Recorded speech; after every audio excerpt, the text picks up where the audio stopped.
you for joining us today on Ethics Now. I'm the Associate Director of the Rock Ethics Institute, and my name is Erin Heidt-Forsythe. Thanks for joining us. I'd like to introduce today's two folks that are coming to talk with us about the ethics of representation. The first is Dara Walker, who is an assistant professor of African American Studies, Women's, Gender, and Sexuality Studies and History. She's also part of the PSU Consortium for Social Movements and Education. Dr. Walker studies African American history, the history of children and youth, and urban history in the 20th century. And she's currently at work on a manuscript called High School Rebels, Black Power, Education, and Youth Politics in the Motor City, 1966 to 1972. Thanks so much for joining. Thank you, Erin. We also have Candis Smith, who is the Laurence and Lynne Brown-McCourtney Early Career Professor, as well as Associate Professor of African American Studies and Political Science here at Penn State. She does research on the political ramifications of shifting demographics in the US. And Dr. Smith is the author of 4 books, most recently including Stay Woke, A People's Guide to Making All Black Lives Matter, which was published by NYU Press in 2019, as well as Racial Stasis, The Millennial Generation and the Stagnation of Racial Attitudes in American Politics, which was published by the University of Chicago in 2020. Welcome, Candis. Thanks for joining us. Thank you. Thanks for having me. So as two experts on both historical and contemporary Black politics, as well as social movements, you're in a really interesting moment here in 2020 and a really relevant moment. 2020 has been wild for a lot of reasons, but I was wondering if we could just start off by both of you just reflecting a little bit on the impact of social movements for racial justice in 2020. Mm-hmm. Dara, do you want to start or do you want me to start? Yeah, I mean, I can start. I think, for me, I think about, as a social movement historian, what are the different parts of social movements, right? And so I'm thinking through, there's the work that folks are doing in the streets. I mean, showing up around the police shootings of Black folks, showing up in terms of violence against trans folks. I think showing up in terms of these mutual aid societies, that I think that's a lot of the work that we don't often talk about in terms of social movements. I think in terms of looking at young people who may be out of school, so that organizing space isn't there, but they're still finding ways to connect with each other. So they're pushing local political leaders, they're pushing the local law enforcement folks. They're thinking through what kind of funding patterns can look like when the emphasis is not on the police, right, or law enforcement, but really on kind of human life. And so I think that social movements in this moment, it's quite encouraging and inspiring. And I think that folks at all age levels are really making a lot of these movements happen. So one thing that stands out to me is that, most Americans were sitting at home in May, watching the very long, drawn out death of George Floyd. And people responded, it seemed, I think, at that time to be spontaneous. But I think it's important to keep in mind that when we talk about Black Lives Matter as the kind of 21st century movement, like Black freedom movement, it's been going on for a while. So I think that one of the things that we're seeing is the kind of fruition of a foundation that has been laid out for decades. Yeah. And I think that what it's doing is, it's I think sometimes hard to see how successful or what's coming out of a social movement, but I mean, from my standpoint as a political scientist, I can see it already shaping what's on ballots, who candidates are, what people have to talk about as candidates. We're talking about police reform, but other people, just like Dara is talking about, that there are also issues around transgender violence, but bail reform. So I see this particular moment as really just kind of highlighting a lot of the issues that Black folks have been bringing up for a long time, And then COVID has really served to just magnify in perhaps a way that we could not have imagined or predicted at some earlier point. And I'll just add to Candis's point, I think in terms of thinking about COVID and social movements in this moment, when there's a shift that happened in terms of framing around police violence being a public health issue. Mm-hmm. That framing came out of social movements, people in the streets and people saying, oh, like the numbers are going to rise. And the public health officials are actually like, you know, here are the things that they're doing. And Black folks who are in the streets are saying, but like police violence, structural violence, poverty, right? Like all of these things are also racism is a public health issue. And so I think that when we think about the impact of social movements, how do they get us to kind of reframe our understanding or sharpen our analysis of a moment? Yeah, and I think that part right there, Dara, has been really critical. This business of conversation, dialogue, and narrative, right? That people, it's becoming increasingly familiar for people to talk about, or at least ask about, systemic or structural racism. Mm-hmm. That candidates have to say where they stand on, you know, like, can you define this word for us? And then can you tell us what you're going to do about it? Yeah. And so I think that even just, you know, so much of politics is who does have the hold on the narrative, who is controlling the thing that we think, the ideas, concepts, issues that we have that are most salient on the minds of Americans. And so I think that is something that people underestimate the effect of, is raising in the minds of Americans a broader set of questions around public health, around how we can understand policing not as one part of the problem, but perhaps an illustration or manifestation of a larger set of issues. Mm-hmm. Mm-hmm. I think this is so interesting, especially around the process of how you get, you know, how people talk about issues to actually change. Mm-hmm. So you called it framing, Dara, but we can also just think about like how we talk about policing, how we talk about violence, how we talk about structural violence changes in its quality.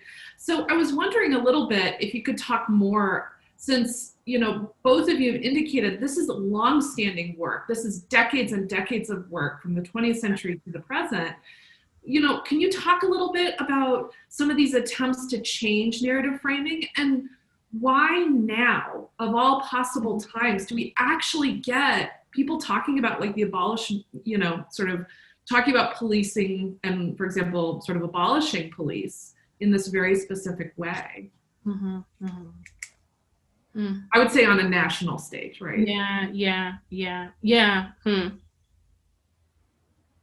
I mean, I think in terms of, you know, I think about movements in terms of kind of like young folks, like historically, who are pushing for institutional change.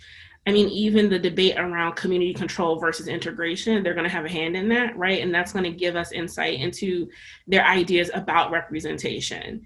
As folks who can't have that argument or make that argument at the ballot box, they're going to make it in different ways. Mm-hmm. And I think even in terms of women who at that point, you know, I study civil rights, Black power, welfare rights activists, they're going to reframe the narrative around the kind of poverty narrative, the culture of pathology narrative, right? And they're really going to push their local institutions to respond to them. And so I think as a historian, we love stories. So like, you know, I just in terms of thinking about specific examples, you know, looking at welfare rights activist mothers in Las Vegas in like 1968, 1969, and they find out that the state of Nevada had this like multi-million-dollar surplus in terms of what was supposed to come in terms of aid.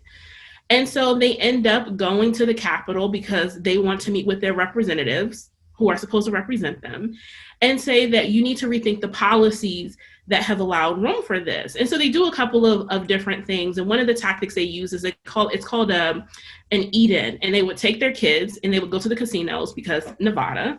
They would go to the casinos and they would bring hungry kids, because these are kids who don't have access to like quality food or whatever.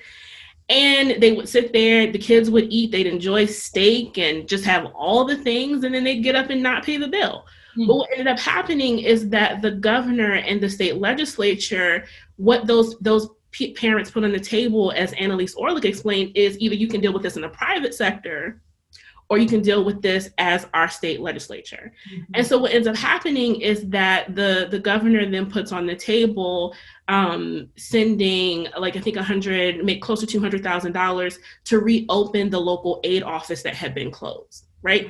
So you see women and children using these interesting tactics to push folks who are supposed to represent them, even if they are not considered the true stakeholders in these questions. This is so interesting because, there's this push right now in 2020, vote, vote, vote, vote. And of course, voting is important, but what are these other tactics by which we can change political conversations?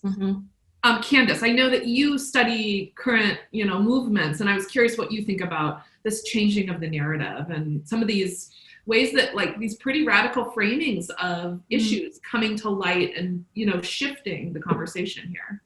Yeah, so one thing, as Dara was talking, I was thinking about perspective, and that, there's this kind of maybe demonization of identity politics. But if we go back to the, no, Dara's pointing at me, so now I'm like, the Kalahe River collective statement that centers this idea, right? This is where we first hear about identity politics. And identity politics in its initial formulation is about perspective. That I am structurally affected by policies, laws, attitudes, norms, because of where I am situated in society. So my identity matters because you've made it matter. And I think what we're seeing here in this, right, because you ask about why now, is that people are starting to see from the perspective of vulnerable people in a COVID moment. So, these are people who never thought that they were going to need public resources, who are all of a sudden trying to get unemployment. They're like, why doesn't this system work? Well, it didn't need to work when it was only for poor people, or only for people that people viewed as not working hard. Oh, I need to figure out my healthcare is associated with my job, and now I don't have a job. So that doesn't make any sense, it turns out. Or we might think about the fact that there are college educated people who find themselves without a job, or, with kids at their house. They have maybe they're secure in some ways, but they have kids at their house that are remote learning, and they're trying to figure out, wait a second, what is public school for? What, you know what I mean? And so I think that in some ways, people are seeing the struggles that the average Black person has been experiencing for years, to be one paycheck away from being broke or evicted, from not having, what happens if you need to be at work, but you don't have childcare. These are all kinds of issues that vulnerable people in the United States have been facing and trying to make known, make more prevalent, and asking representatives and their fellow citizens to be more sympathetic to that perspective. And now people are in those shoes. So I think that's something that's going on. And the fact of the matter is people have had ideas about what to do about these things the whole time. And now I think that there are more people who are listening for the, insights of people who've been thinking about this because they've been in this position for a long time. in my opinion. Yeah. No, Candis, I think, when you bring up the question of identity politics in its original formation, right? As a historian, I'm always like, go back to the text, go back to the source, right? And I think that what also gets lost is their class analysis. And so, because these are women who, by and large, they were part of the kind of Black left. And so they had this kind of class analysis. And I think that we're in this moment where people are starting to rethink, oh, well, what does the middle class look like? Am I really? Who's in it? Right. So, yeah. I mean, also, I think there's this real consciousness about what does the middle class look like for Black folks versus white folks? I mean, that's always been on the table, right? Like, right. I think especially coming out of slavery, like that class has always meant something different. Often it's had to kind of think through, what does socioeconomic status look like? What is the function of education, right? Where you live, the job you have, how does that shape your class status, as opposed to the question of wealth? Because that has kind of looked very different for Black folks historically. I think actually just bringing this up about this middle class is that, I have said this, and I'll probably say it 1,000 more times, that Americans are very progress oriented, and they always are looking for signs of progress. And one of those signs of progress is the ostensible growth of the Black middle class. So you guys are getting education, you guys have fancy jobs, y'all got a president, maybe you'll get a vice president, perhaps. What more do you want? And I think that what we miss out in this question of progress is, are we as far off as we thought we were? And the question of wealth becomes very central here. So sure, there are people like Dara and me who have PhDs and live ostensibly, fun lives with fun jobs. And, but, we may not necessarily, and I'm saying Dara and me, but I just mean the Black middle class, even the Black upper class does not have the same amount of wealth as their counterparts. And so I think that what this shows is that that racial progress, the measures that we use are superficial. And once we kind of wipe away some of the veneer, we see that, I don't want to say that we're exactly where we were, but there are a lot of issues that are still up for debate and that are still being fought for around school segregation, residential segregation, wealth disparities, health outcomes, maternal mortality. And so, when we think about where we are in the 21st century, but there are some markers that would mimic the same kinds of things that the people that Dara, in the era that Dara studies, were fighting about as well. Yeah. I mean, the question around, quality public housing, right? Tenants' rights organizing, people's homes are getting foreclosed on. And I mean, even the question around education, students in Detroit, I think, for example, filed a lawsuit saying that they had a right to literacy in the 21st century, right? And even the question of cops out of schools, young people were fighting for that in the 1960s as well. And Heather Ann Thompson talks about this in her work. We have the Great Migration, particularly to the North. You get more Black students who are in the schools, but they're also some of the activists and organizers and social movements. They're leading walkouts, et cetera, et cetera. That's when you get more police in the schools. But the students are actually the police heighten the issue. They create tensions. They don't do anything when there is an actual issue. They walk right. And so I think even the conversation around cops out of schools is one that is at least 50 years old.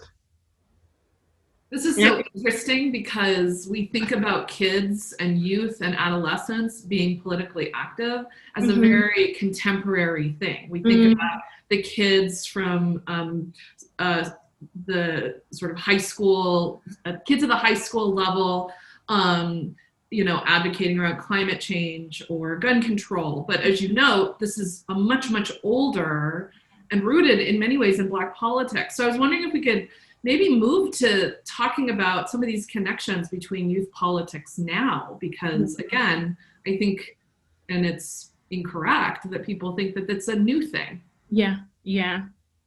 I mean, I think, one of the biggest connections I kind of see is, like the 26th Amendment is ratified in like 1971, and that's going to lower the voting age from 21 to 18 years old. And I often think about it from the perspective of those high school students and college students who were organizing with SNCC in the early 1960s for around voter registration to make sure Black folks in the South could vote. They weren't actually of age to vote yet. And yet their own politics said that we are part of this broader community and Black folks should have the right to vote.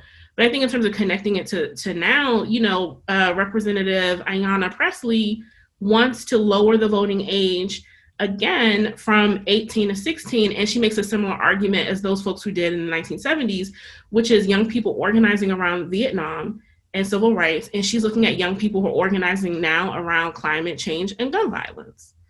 Right. And so like these young people are really thinking about what is the politics of now. Often when politicians think about young people or talk about them, even I was like watching the hearings around Amy Coney Barrett, and they was like, who, Sasso? You guys are politicians. Is it the Sasso? Or so he's like one of these reps. And he says, let's have an 8th grade civics lesson. Right. And like, what are our 8th graders going to think about this? And so I think that people often look at students and high school students as sites of possibility and not as political actors in that moment, right? And a part of that is going, and when I say possibility, one is the possibility that they can become voters for your party when they're old enough, or they can become juvenile delinquents, right? And so young people, I think in that moment and in this moment, they use those ideas about adolescence to actually advocate for change in policy around culturally relevant education, right? Around getting police out of schools, around safe parks and recreation. Now they're fighting for safe water. Well, a bunch of things come to my mind, Dara, as you were talking.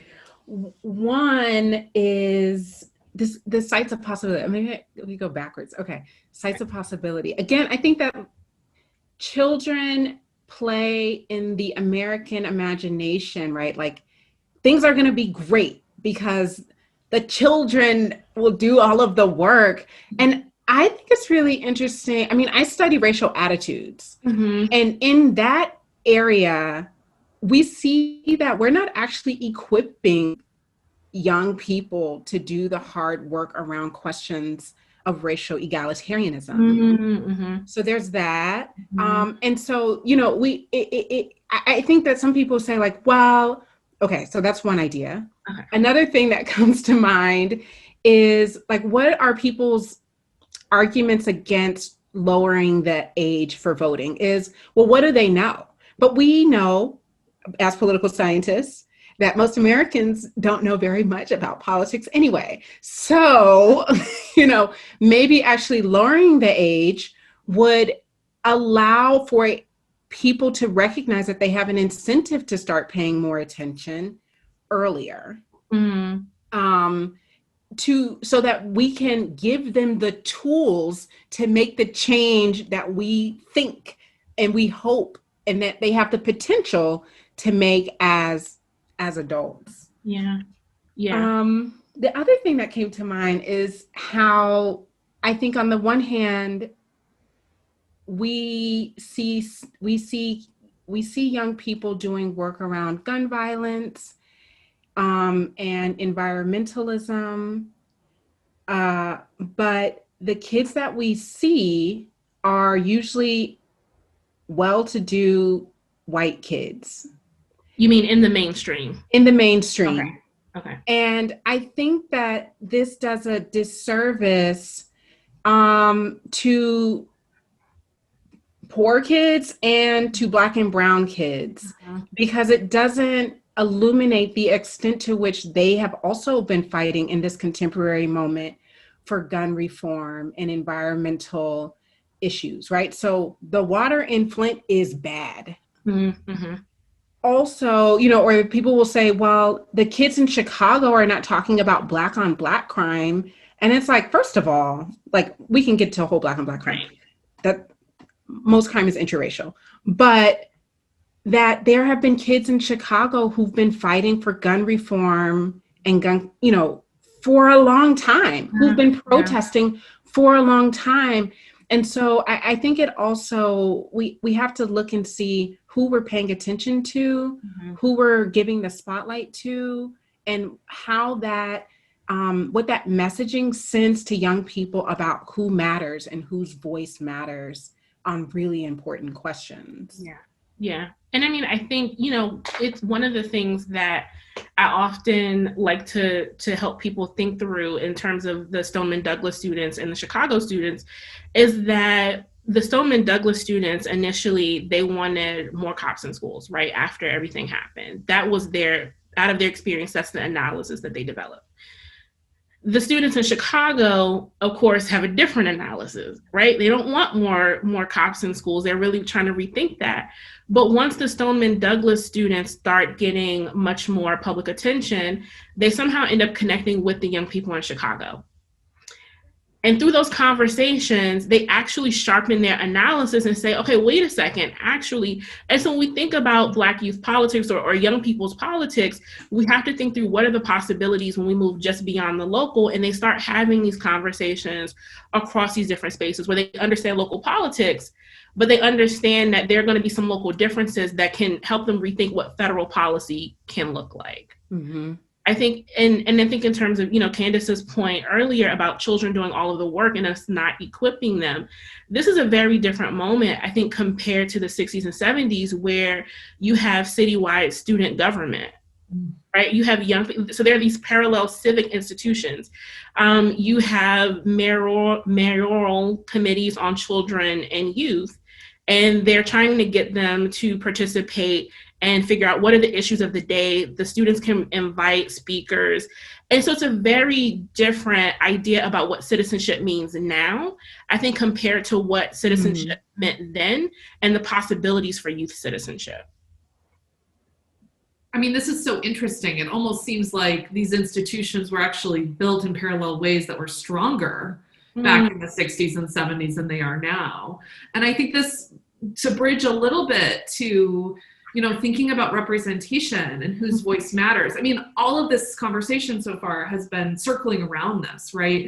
The sort of increased recognition of who's vulnerable, the increased recognition of the ways that people who we think of as apolitical, children and adolescents, have important things to say and actually can change policy. So I kind of wanted to, ask both of you what you think, how social movements, how Black politics, how struggles for sort of racial justice have changed politics to be more responsive in whatever ways that you think that it might be. Or has politics not become more responsive and more sort of representative in terms of a lot of these questions? This is a very good question. And I'm saying that to hedge some time to think about it. Some things that come to mind, for example, I think we have had points in history where radical change has happened in very short amount of time. For example, Reconstruction. But as Americans since then, it has become common sense that politics is incremental and requires slow change. And so that's how people, I think, act. And okay, so I bring that up because I'm thinking about, for example, Bernie Sanders and AOC, who, have, Bernie Sanders in particular, had a huge following in 2020. of young Black folks and young Latino folks. And but what happened is that the older folks are like, well, you know what? Let's go with the guy we think is safe, which is Biden. So there is kind of like a potential like bump that was thwarted, but we also see that in recognition of the role that young people of color are having for the fate of the Democratic Party, that they have, right, that the party has inched to the left, right? They know that they're going to have to think really hard about questions of inequality, about questions of student debt, about questions of environmental justice, all of the things, right, that Democrats, I think, could have just kind of been quiet about or not said anything about, but are now being forced not only to talk about, but to move to the left on. So I see incremental changes, though I suppose in my heart of hearts, is hoping for like a more radical change. Yeah. I don't think I have much to add to Candis's point. I think because she touched on all of the kind of key ways that we see young people impacting representational politics. I think for me, what I would want us to kind of think through is to what extent, like what are the ideas about young people that are pushing that, right? Some of this is we don't want them to show up in the streets. You know what I mean? And so I do want us to kind of think through that question. But I think also in terms of young people who are thinking through these questions of what does the future look like, college education has been sold to us as the dream, right? What does it mean when you may have representatives that don't have an understanding of rethinking possibilities for young people? And so young people are putting that on the platform. They're putting that on the table. And so representational politics, but I think the other thing too about representational politics is, and I think, am I using that term correctly? I'm not a political scientist. Sure. Well, I haven't said anything yet, so okay. But I think, when I think about representational politics and young people, but I think also just kind of Black folks and Black politics in general, like representation is not just going to be grounded in race, right? That wasn't even the case in the 60s and 70s, but it really is, what is the perspective that you're bringing to the table? And I think that, when people talk about these kind of generational gaps in politics, noting that this has always been the case in terms of electoral politics. Now, the way we're talking about politics today, I think tends to sit in that tradition. As a social movement historian, I also think through how folks on the ground in social movements have their own conception of politics, right? And so I think from the perspective of kind of electoral politics, young people are really saying, okay, within this very limited framework, here's what we know we can achieve. And I think that's the thing people don't talk about, is that they look at young people as kind of being super radical. No, they're actually quite strategic. And they're asking for very basic things. Very basic things. And so I think when we think about representation and youth politics, understanding that they are thinking strategically about the folks who represent them and what are the actual possibilities. I think that brings up a really interesting point when we think about local versus national representation, right? What kinds of changes are being made at the local level, spurred on by the social movement and this change that's being pushed by and sort of demanded by social movements versus sort of national? I mean, there's a lot of attention that, for example, Kamala Harris is our first Black and South Asian, vice presidential nominee from a major party. But is that the sort of most meaningful sort of representation we can talk about? Can we talk about representation also at the local and national levels simultaneously?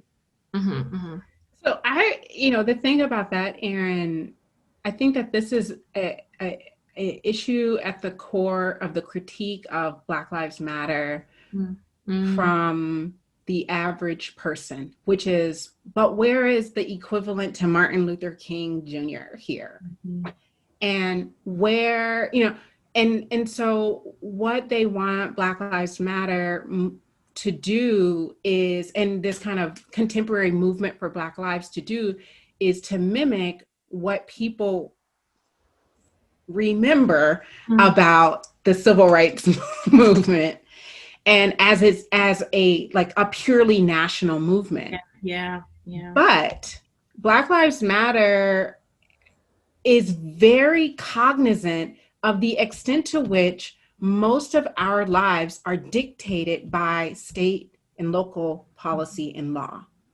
And therefore, the movement is it's chapter based, it's local based, and they're saying, your police have this particular issue, your schools have this particular issue, and you have this environmental issue. These have to be dealt with in a very specific way. That's different from state B, that's different from state E, F, and G.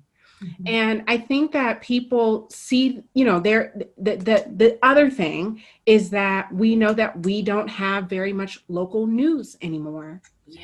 So much of the work that young people are doing and folks who are participating in this 21st century freedom movement are working at the local level, because that's where a lot of the problems sit. And that's where a lot of the work has to be done, right? Folks are strategic. They know the law. They know what their problem is, and they know what the potential solutions are.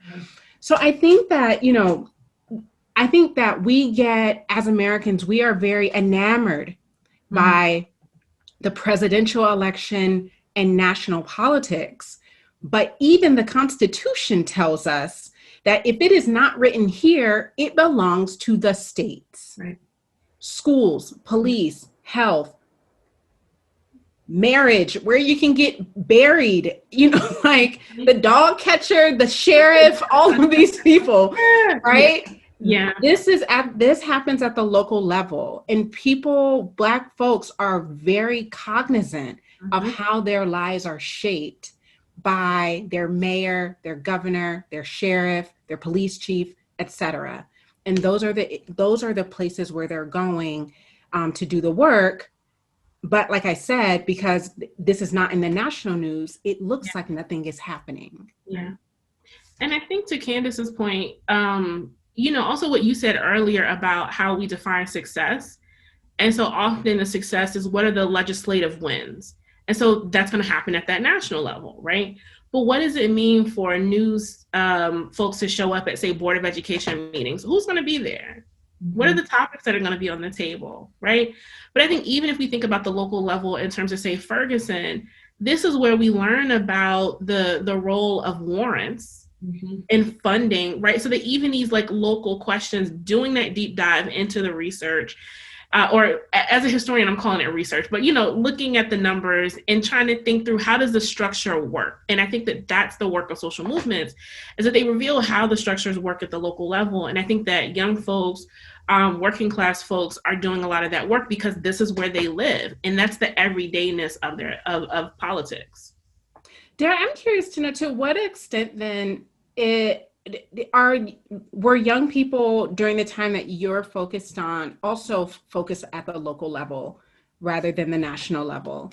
It was mostly local. It was 80% local, right? Like this is, and it's I often, when I talk about, because what my work looks at is not just the explosive moments, so like the walkouts, the sit-ins, the marches, but it's the intellectual labor that the young people themselves invested in it. And so often through political education classes. And so, when I look at the curriculum that they develop for their political education schools or classes, they say, we want to understand the role of the comptroller. The comptroller? Do you know how old I was when I realized what a comptroller? You know what I mean? And so they are going into courtrooms with Ken Cockrell, who was a radical lawyer at that point in Detroit, to sit and see how the system works. They wanted this to be a part of the traditional curriculum. They wanted to understand how our local law enforcement, I think beyond the police officers, but at the city level, how are they chosen? What's the recorder score? Because their lives were very much grounded in the local schools on a day-to-day basis. That's where they spend, 8 or 9 hours of their lives. Mm-hmm. And so the local the parks, right? Clean parks, clean recreation. And so for them, local politics was everything. I mean, they had a transnational consciousness as well because it's the Black Power movement. And so they're thinking about the local in terms of colonial, right? Like the colonization, using that kind of language, but the local was their everything. Yeah. And I think I feel like that's not what we learn. That's not what you learn in February. That is during not, schools. That is not. You don't learn that. And when you don't learn that, I think that people then think that you're not doing it right. Mm-hmm, mm-hmm. If you don't do it the way that we learned that, that the civil rights movement did by marching on Washington and getting the, voting rights law and, the Fair Housing Act, if you're not doing it that way, then you're not doing it. And I think that knowing that history helps us to see, again, both the line that is drawn across history. It helps us to understand the continuity in the movement. It also helps us to connect the extent to which we've progressed or not progressed. Because if we're still having questions around curriculum, then we're still having a problem. If we're still having questions around who has control over communities of color, these are the same questions that we're asking now. Yeah. So I feel like the work that you're doing and highlighting helps us to better contextualize our history, because then we can understand the current moment more accurately. Yeah. And we can also reach back to see what the strategies were. Yeah. That might be worth using or updating with, I don't know, TikTok, right? Right. But I mean, I think, and even in terms of looking at that history, the unseen moments can help us understand the kind of big moments, right? So 1965, what is the work of the Mississippi Freedom Democratic Party that is going to say that Southern Democrats in Mississippi do not represent Black folks there? They don't have a say. And so folks like Fannie Lou Hamer and Ella Baker and Bob Moses, they're going to go to the convention, right? And they're going to make demands. That comes out of Freedom Summer voter registration campaign and the Freedom Schools, right? Like, so I think so thinking about, I think it was Ella Baker who talked about the spade work. Like, we can better understand those big dynamic moments as really the work of local folks on the ground. Yeah. I mean, I think this is setting us up, kind of to loop back around a little bit as to what the possibilities might be. I'm not going to ask you to what's the future going to be? We don't know. And if anything, COVID's taught us we can't tell the future, right? But at the same time, I think you both have really illuminated the sort of possibilities that people might not be looking at, right? As to how racial justice and how Black politics can help us sort of transform what issues are talked about, who should be representing us, at what level this representation should happen at, what is successful political change. So I was wondering, just to wrap up a little bit, if each of you could talk a little bit about either, Dara, from your historical perspective, how that might inform our future, Candis, your work on Black Lives Matter and sort of looking more contemporarily, how these social movements might move forward in the future and how that might, some of the possibilities for transformation.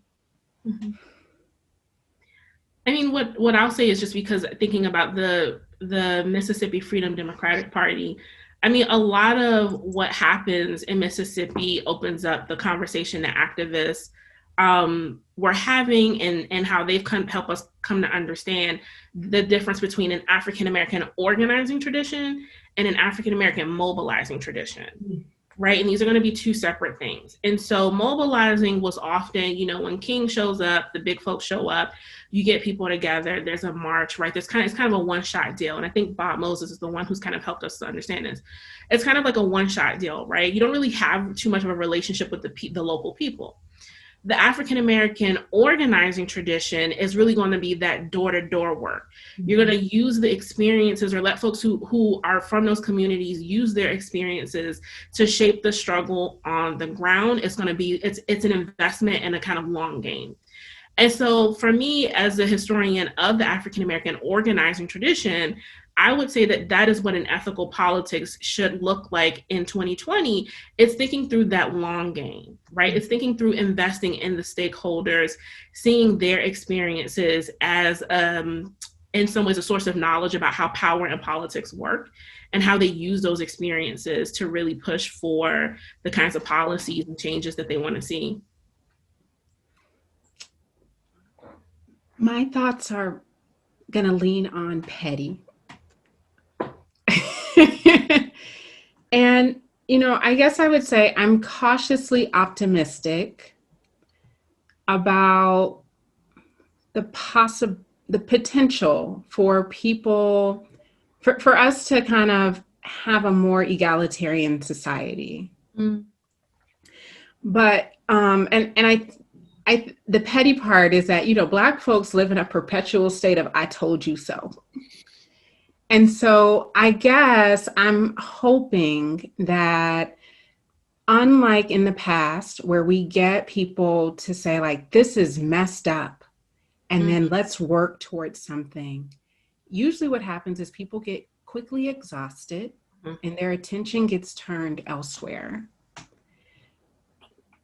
It is my hope that because the millennial generation, Gen Z, are increasingly groups of people of color who are increasingly people who are experiencing crushing debt, who are questioning capitalism itself, who are trying to force out the boomers and the silent generation out of electoral. I mean,